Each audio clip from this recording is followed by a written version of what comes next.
Selamat siang, selamat pagi, selamat malam semuanya. Terima kasih telah mengklik video ini dan semoga nanti apa yang saya sampaikan dapat bermanfaat bagi kita semua. Baik, di pertemuan ketiga ini kita akan membicarakan tentang identifikasi dan analisis stakeholder. Ya, betapa pentingnya kita memahami dan mengidentifikasi stakeholder kita. Ya, kebutuhan untuk menganalisis stakeholder itu dapat memudahkan kinerja kita dalam menciptakan pesan yang dibutuhkan oleh stakeholder kita. Ya, kita bisa menyesuaikan teknik visual, menggambarkan hubungan antara stakeholder dan proyek yang kita miliki dengan lebih baik lagi. Contohnya adalah misalnya kita menggunakan gambar-gambar yang tidak disukai oleh konsumen kita sehingga kita bisa mengganti dengan visualisasi yang lebih dibutuhkan dan disukai oleh konsumen kita agar konsumen kita menjadi lebih nyaman. Kedua, analisis peta stakeholder itu dapat memudahkan pemahaman tentang pengaruh dan keterlibatan dari stakeholder. Ya, kalau kita memahami stakeholder kita, apa yang diinginkan oleh dia, kita bisa memberikan apa tempat yang terbaik bagi dia. Contohnya adalah kita bisa memahami kebutuhan investor kita, apa yang mereka butuhkan, apa yang mereka inginkan, kita bisa memberikan apa yang sebenarnya mereka butuhkan dari perusahaan kita. Ya, kita bisa memberikan tempat yang terbaik bagi mereka. Atau dengan konsumen kita misalnya. Nah, kalau dengan konsumen kita, kita bisa melihat keterlibatan mereka di mana. Misalnya, mereka justru akan ikut serta dalam mempromosikan dari produk kita, misalnya.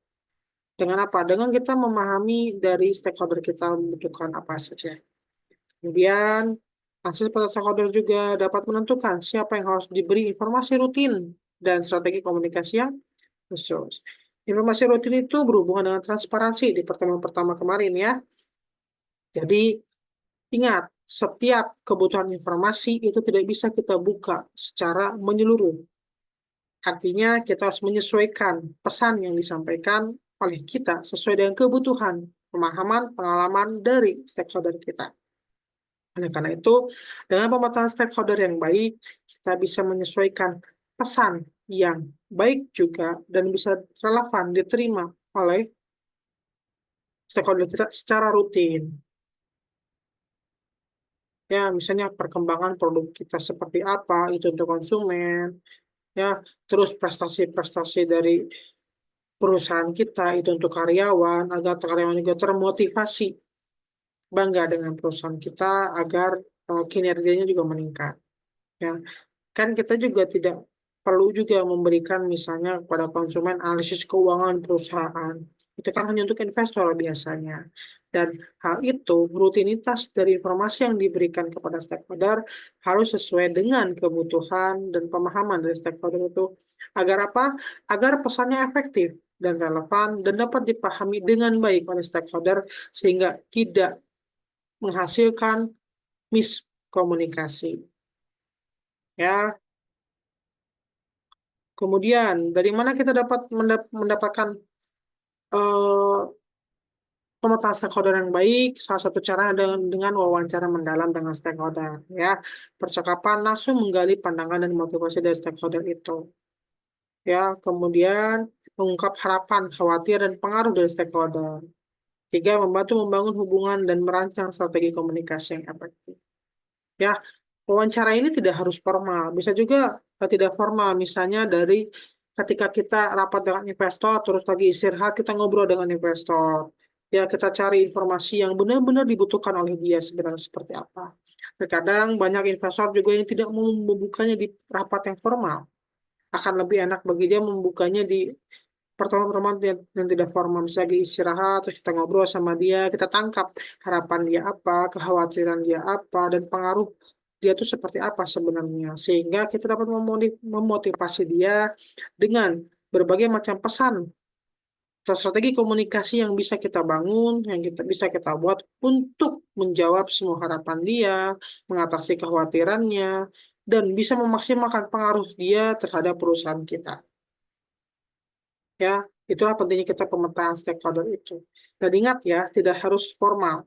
Terkadang pemetaan stakeholder yang terbaik adalah informal atau tidak formal, di mana stakeholder lebih bebas mengungkapkan harapan, kekhawatiran, dan pengaruhnya. Ya.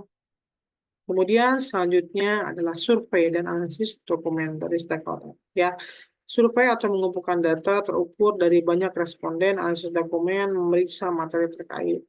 Data kuantitatif dari survei dan konteks tambahan dari dokumen memperkaya pemahaman tentang stakeholder.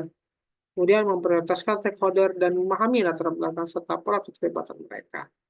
Salah satunya selain wawancara mendalam ada dengan survei dan data analisis. Ya, ini untuk survei yang banyak. Biasanya ini dilakukan untuk konsumen-konsumen kita.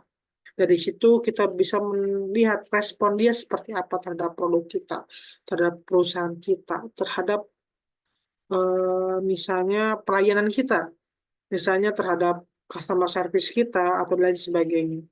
Nah, data ini bisa menghasilkan data kuantitatif yang bisa kita ukur seberapa efektif dan seberapa butuh mereka, apa yang mereka butuhkan dari kita, apakah pesan kita itu relevan pada dia atau tidak, dan bagaimana kita menyesuaikan pesan untuk strategi yang berikut. Ya, kemudian identifikasi stakeholder itu menentukan siapa yang terlibat atau terpengaruh oleh proyek-proyek kita. Ya, artinya eh, dengan kita memahami stakeholder kita, pengaruhnya seperti apa, kita bisa menentukan atau menyesuaikan kebutuhan stakeholder kita dengan proyek-proyek kita miliki. Misalnya, untuk proyek tertentu, eh, apa ya misalnya, untuk produk baru, misalnya launching produk baru, siapa saja nih karyawan yang dilibatkan, kemudian konsumen dilibatkan atau tidak, atau investor mana saja nih yang dilibatkan gitu.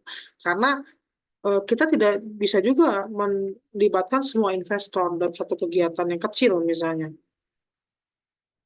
Atau misalnya kita melibatkan mereka dalam semua kegiatan perusahaan juga nggak bisa gitu. Jadi dengan mengidentifikasi stakeholder dengan baik, kita bisa menentukan siapa yang terlibat dan berpengaruh dalam proyek kita.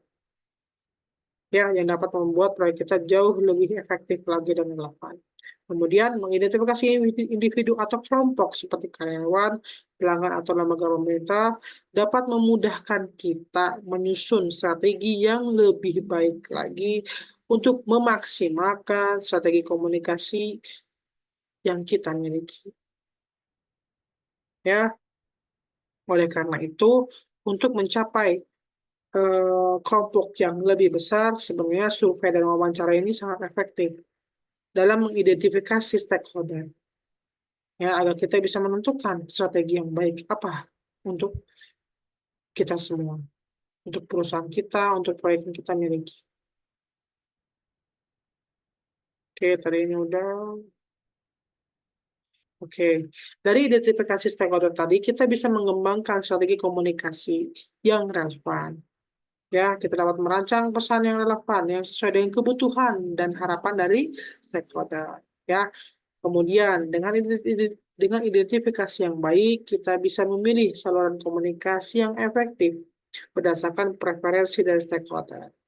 Kemudian kita juga dapat mengembangkan strategi yang dapat meminimalkan konflik dan meningkatkan keterlibatan dari stakeholder dalam berbagai proyek perusahaan kita, organisasi, atau lembaga yang kita miliki. Ya, penting sekali. Makanya kita mengidentifikasi stakeholder kita itu siapa. Ya, jangan menganggap sepele stakeholder karena terkadang hal yang sederhana itu dapat menghancurkan kita karena kita tidak peduli dengan sekitar kita. Ya, atau sebaliknya, justru karena kita begitu aware terhadap stakeholder kita lah yang akan membantu kita ke depannya. Ya, dan itu banyak terjadi. Dan itulah pentingnya kita mengidentifikasi stakeholder. Kita bisa melihat, oh stakeholder mana nih yang bisa kita masukkan dalam proyek ini, stakeholder mana nih yang bisa kita masukkan dalam proyek ini, sehingga proyek yang kita jalankan itu lebih efektif, baik, dan relevan. Setelah dibutuhkan dan menjawab segala macam tantangan, menjawab segala macam harapan, dan kita bisa mengurangi dan menghilangkan kekhawatiran para stakeholder kita. Karena kita menyesuaikan semua pesan komunikasi itu sesuai dengan pemahaman, pengalaman, kebutuhan, harapan, dan kekhawatiran dari stakeholder yang kita miliki. Ya, kemudian ini sudah, oke. Oke, oke, ini sudah ya. Frekuensi komunikasi yang sesuai dengan tingkat pengaruh dan kepentingan stakeholder sangat baik. Frekuensi ini bisa kita dapatkan efektivitasnya kalau kita sudah mengidentifikasi kebutuhan dari stakeholder kita. Misalnya, konsumen kira-kira untuk menjadi loyal, kita harus ngasih berapa kali pesan ya kepada dia. Dalam bentuk apa? Misalnya dalam bentuk iklan, flyer, video, dan lain sebagainya.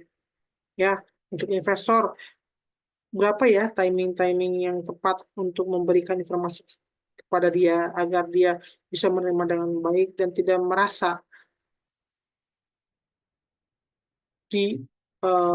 tidak diperhatikan oleh perusahaan dan lain sebagainya. Ya, semua itu dapat kita lihat jika kita mengidentifikasi stakeholder dengan baik. Oke, terima kasih telah mendengarkan. Semoga apa yang saya sampaikan dapat bermanfaat. Kurang lebihnya saya mohon maaf. Semua yang saya sampaikan di sini adalah untuk contoh perkuliahan, tidak ada niat untuk menjatuhkan atau menghina perusahaan-perusahaan tertentu. Terima kasih semuanya. Assalamualaikum warahmatullahi wabarakatuh.